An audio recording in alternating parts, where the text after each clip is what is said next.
very much. Yeah, that works. All right, I'm super excited to present our work here. We are a interdisciplinary team of data scientists, urban planners, and economists. And we look into the 3D building stock evolution in China. So I'm in the middle there, Sebastiano Papini. I'm a PhD student, and I'm an economist by training. Right.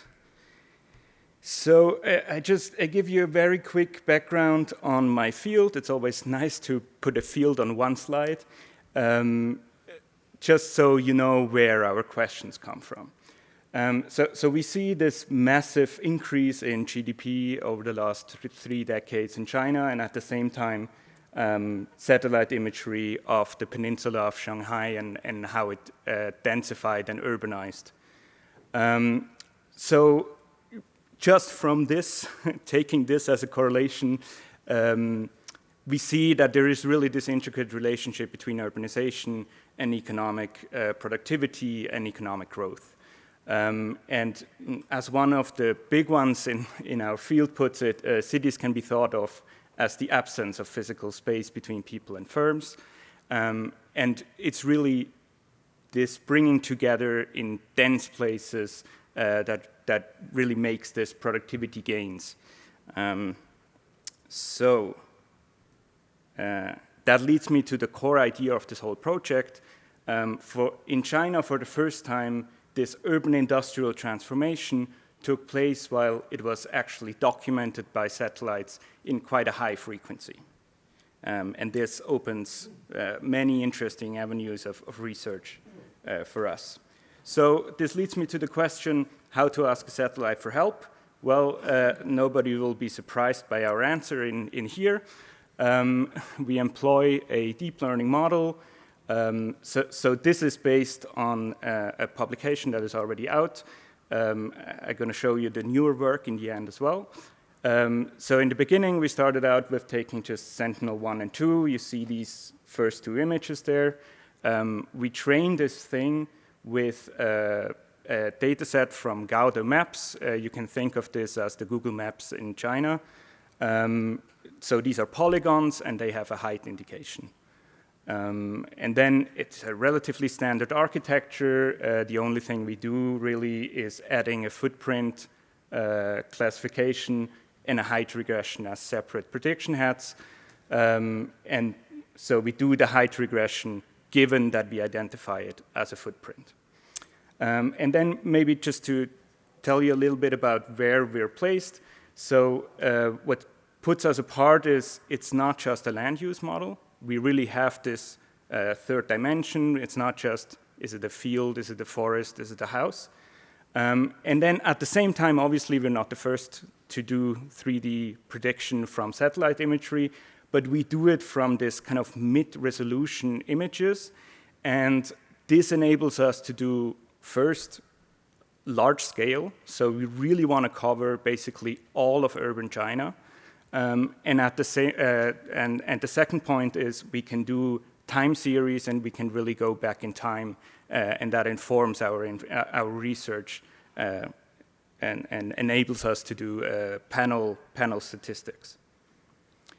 So first, you see the real color image, and then the reference data, or this is what we call the ground truth, since it's quite noisy. And then our prediction. So we see the identification of the footprints works pretty well. We also identify the ranking of heights pretty well, so we're able to distinguish small buildings from high buildings. But really, you barely see yellow in the third image. So really, these buildings above 50 meters are super hard to see. There is also some issues with closely located, narrowly located small buildings. They're hard to detect. And then there's some footprint so the footprints are kind of too large sometimes. Plus time variability is an issue. So for different years, even though nothing has changed, we get a little bit of a variance. Now, we try to address these problems in a second iteration. So basically, we're moving from Sentinel to Planet. We have a little bit of a higher resolution, but that helps a lot in actually seeing these smaller buildings. We do a whole battery of data augmentation, nothing special there. We tinkered with loss functions a lot. Then we introduce a cross-attention approach where one sensor is guiding the other sensor's attention. And we cluster, so in the ground truth, in our reference data, we cluster the buildings according to their height, their footprint, and the distance to the next building. This gives us, so for now we work with 4 classes, and we add a separate decoder for each of these classes and do the height within these classes. That really helps to get the higher buildings as well. And then we do some analysis. I just show a part here. This is really standard ways how urban planners look at the build-up density.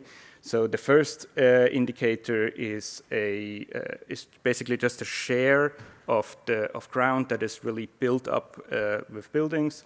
And the second one is the square footage that is actually built on it. So if it's higher, that can be much higher.